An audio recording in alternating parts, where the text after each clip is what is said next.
السلام علیکم ورحمۃ اللہ وبرکاتہ۔ الحمد للہ رب العالمین والصلاة والسلام علی اشرف الانبیاء والمرسلین، اما بعد۔ آج کے درس میں 99 نمبر حدیث کا ترجمہ اور اس کا مفہوم بیان کیا جا رہا ہے۔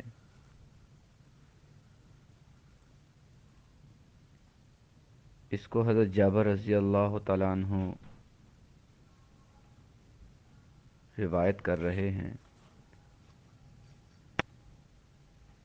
کہ نبی کریم صلی اللہ علیہ وسلم نے ارشاد فرمایا، من مات لا یشرک باللہ شیئا دخل الجنہ،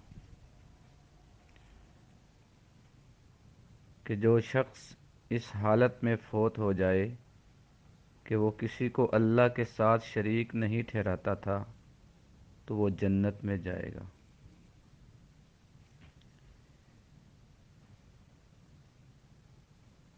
یہ حدیث مختلف حوالے سے مختلف صحابہ کرام سے مروی ہے۔ نبی کریم صلی اللہ علیہ وسلم کے پاس ایک دیہاتی آیا تو اس نے عرض کی، یا رسول اللہ مل موجبتان، کہ موجبتان یعنی کون سی دو چیزیں ہیں جو واجب کرنے والی ہیں، یعنی کون سی چیز جنت کو واجب کرنے والی ہے اور کون سی چیز جہنم کو واجب کرنے والی ہے۔ تو آپ صلی اللہ علیہ وسلم نے ارشاد فرمایا، من مات لا یشرک باللہ شیئا دخل الجنہ ومن مات یشرک بہ شیئا دخل النار، کہ جو چیز جنت کو واجب کرنے والی ہے وہ یہ ہے کہ جو شخص فوت ہو گیا اور اس نے اللہ کے ساتھ کسی چیز کو شریک نہیں ٹھہرایا تو وہ جنت میں داخل ہوگا، یعنی کہ یہ عمل جنت واجب کرنے والا ہے۔ اور جہنم کو واجب کرنے والی کون سی چیز ہے؟ آپ صلی اللہ علیہ وسلم نے فرمایا، من مات یشرک بہ شیئا دخل النار، کہ جس شخص نے اللہ کے ساتھ کسی چیز کو شریک ٹھہرایا وہ جہنم میں داخل ہوگا، کہ جہنم کو واجب کرنے والی چیز اللہ کے ساتھ شرک کرنا ہے۔ تو اس حدیث میں نبی کریم صلی اللہ علیہ وسلم فرما رہے ہیں کہ جس شخص کی موت اس حالت میں ہوگی کہ اس نے اللہ کے ساتھ کسی کو شریک نہیں ٹھہرایا ہوگا وہ جنت میں داخل ہوگا۔ اور یاد رکھیں یہ حدیث اس بات پر دلالت نہیں کرتی کہ اس کو عذاب ہی نہیں دیا جائے گا، بلکہ مطلب ہے کہ اگر اس کو عذاب ہوا بھی، کچھ دیر جہنم میں رہا بھی، تو وہ ہمیشہ جہنم میں نہیں رہے گا۔ یعنی اگر اس نے کوئی کبیرہ گناہ کیے ہیں، اللہ تعالیٰ کی زندگی میں نافرمانی کی ہے، لوگوں کے کچھ حقوق جو ہے ان کو پامال کیا ہے، تو کچھ حقوق واجب ہیں یا کچھ کبیرہ گناہ ہیں شرک کے علاوہ، تو اس کی سزا تو اس کو ہوگی، لیکن وہ سزا وقتی ہوگی، اس کی وجہ سے وہ جہنم میں ہمیشہ ہمیشہ نہیں رہے گا۔ وہ اگر اس نے صدقے دل سے، جس طرح ہمارے درس میں ہم نے پڑھا تھا، من قال لا الہ الا اللہ دخل الجنہ، جس آدمی نے صدقے دل سے ایک دفعہ بھی لا الہ الا اللہ یعنی کلمہ پڑھا ہے وہ جنت میں ضرور داخل ہوگا۔ اس کے بعد اس نے مطلب یہ ہے کہ اس نے شرک نہیں کیا، اللہ تعالیٰ کی توحید پر ثابت قدم ہے، اس کے علاوہ وہ گناہ کرتا رہا ہے لیکن توحید میں اس نے کبھی بھی جو ہے اس میں وہ کمی نہیں آنے دی، اس سے نہیں پھرا، اس میں کبھی شرک کا شائبہ نہیں ہونے دیا، تو وہ ضرور جنت میں جائے گا، اگرچہ اپنے وہ گناہوں کی سزا بھگت کر۔ وہ ہمیشہ کا ٹھکانہ اس کا جنت ہی ہے۔ جہنم میں وہ وقتی طور پر جائے گا۔ اگر اللہ تعالیٰ اپنے فضل و کرم سے اس کو معاف کر دیں تو وہ معاف کرنے والا ہے، اگر اپنے اصول اور قاعدے کے مطابق اللہ تعالیٰ اس کو وقتی سزا دینا چاہیں تو وہ سزا بھی دے سکتے ہیں۔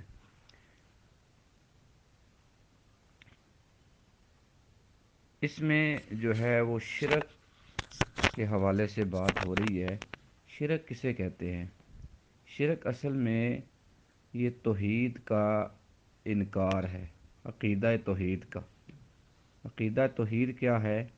کہ اللہ رب العزت کو اس کی ذات میں اور اس کی حق عبادت میں اور اس کی صفات میں، اس کے اعمال میں واحد اور یکتا ماننا، یہ توحید ہے۔ اور عقیدہ توحید کا انکار شرک ہے، یعنی جو شخص عقیدہ توحید پر ایمان نہیں رکھتا وہ شرک کا ارتکاب کرتا ہے۔ شرک کا لفظی معنی ہے حصہ دار اور ساجی ٹھہرانا۔ شریعت کی اصطلاح میں ربوبیت، الوہیت اور اس کے اسماء و صفات میں، یعنی اللہ تعالیٰ کی ذات میں، اللہ تعالیٰ کی حق عبادت میں اور اللہ تعالیٰ کے اسماء اور صفات میں کسی کو اللہ تعالیٰ کا شریک اور حصہ دار بنانا، یہ شرک کہلاتا ہے۔ شرک کی اس حوالے سے کچھ اقسام ہے، اس کو آپ ذرا مزید سمجھ لیں گے انشاءاللہ۔ شرک کی سمجھ لیں 3 قسمیں ہیں۔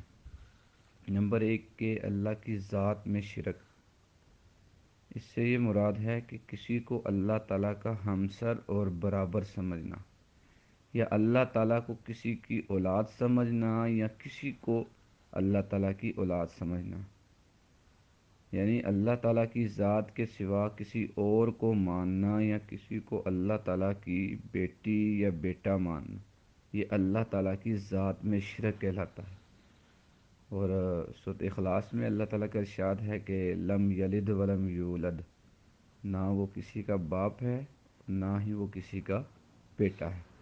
تو اگر اللہ کے علاوہ کسی کو جو ہے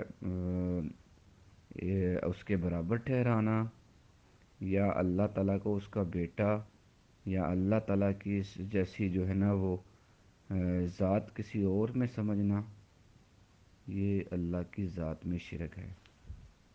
نمبر 2 ایک ہے الوہیت میں شرک، یعنی اللہ تعالیٰ کی ذات کے علاوہ کسی اور کو عبادت کے لائق سمجھنا، اس کو الہ سمجھنا، معبود سمجھنا، یا اللہ تعالیٰ کے ساتھ کسی اور کو عبادت میں شریک کرنا۔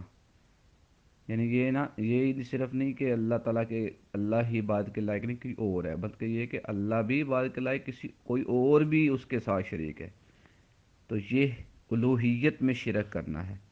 اللہ تعالیٰ کی عظمت کا تقاضا یہ ہے کہ صرف اسی کی عبادت کی جائے۔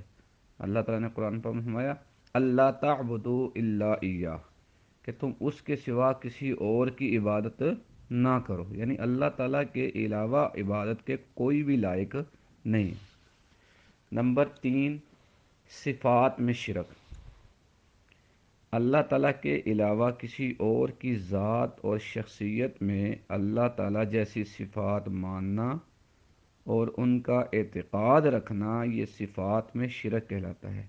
یعنی اللہ تعالیٰ جیسی صفات، اس جیسا علم اور قدرت کسی دوسرے کے لیے سمجھنا، یعنی اللہ کے علاوہ بھی کوئی اولاد دے سکتا ہے، اللہ کے علاوہ بھی کوئی رزق دے سکتا ہے، اللہ تعالیٰ کے علاوہ بھی ہماری کوئی مشکلیں جو ہے وہ آسان کر سکتا ہے، یہ صفات میں شرک کہلاتا ہے۔ حالانکہ اللہ تعالیٰ کی صفات یا اللہ کے ساتھ کوئی بھی شامل نہیں ہو سکتا، کیونکہ قرآن میں اللہ فرمایا لیسا کمثلہ شیء، اس اللہ جیسی کوئی شے ہے ہی نہیں۔ تمام مخلوق اللہ تعالیٰ کی محتاج ہے، اور اس میں جو صفات پائی جاتی ہیں وہ اللہ تعالیٰ کی طرف سے ہی عطا کردہ ہوتی ہیں، جبکہ اللہ تعالیٰ کی تمام صفات جو ہیں وہ ذاتی ہیں، اللہ تعالیٰ کو کسی نے عطا نہیں کی۔ اگر اللہ جیسی کوئی صفت کسی میں موجود ہوگی تو وہ اللہ کی عطا کردہ صفت ہوگی، وہ عارضی ہوگی، لیکن اللہ کی صفات جو ہے وہ حقیقی ہیں۔ تو اگر ان چیزوں میں، ذات میں، الوہیت میں، صفات میں اللہ تعالیٰ کے علاوہ کسی اور کو بھی حصے دار بنایا جائے تو یہ شرک کہلاتا ہے۔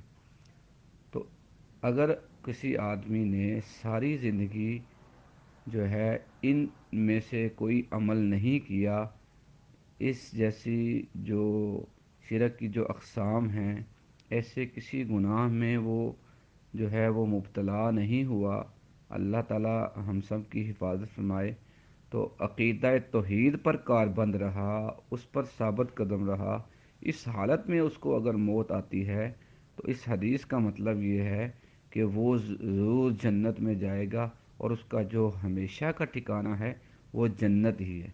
اگر وقتی طور پر اس کو دوسرے گناہوں کی وجہ سے تھوڑی سزا ملی ہے تو وہ اگر جہنم میں گیا ہے تو وہ عارضی ٹھکانہ ہوگا، ہمیشہ کا ٹھکانہ اس کا جو ہے، کیونکہ من قال لا الہ الا اللہ دخل الجنہ، من مات لا یشرک باللہ شیئا دخل الجنہ۔ تو جس نے شرک نہیں کیا وہ جنت میں ضرور جائے گا، کیونکہ اللہ تعالیٰ اس کے علاوہ جو اگر کسی نے کوئی گناہ کیے ہیں ان کو تو اللہ تعالیٰ معاف کر دیں گے، لیکن اللہ کا یہ قاعدہ اور قانون ہے کہ مشرک کی معافی نہیں کریں گے۔ ان اللہ لا یغفر ان یشرک بہ، کہ اللہ تعالیٰ شرک کو کبھی معاف نہیں کریں گے، اور اس کے علاوہ جو اس سے کم گناہ ہیں دوسرے، ان کو اگر چاہے تو معاف کر دے گا۔ تو اللہ تعالیٰ ہمیں جو ہے عقیدہ توحید پر ثابت قدم رہنے کی توفیق عطا فرمائے، اور کسی ایسے عمل میں اللہ تعالیٰ ہمیں مبتلا نہ کرے کہ جس میں شرک کا شائبہ ہو۔ اللہ تعالیٰ ہمیں اپنی حفظ و امان میں رکھے۔ السلام علیکم ورحمۃ اللہ وبرکاتہ۔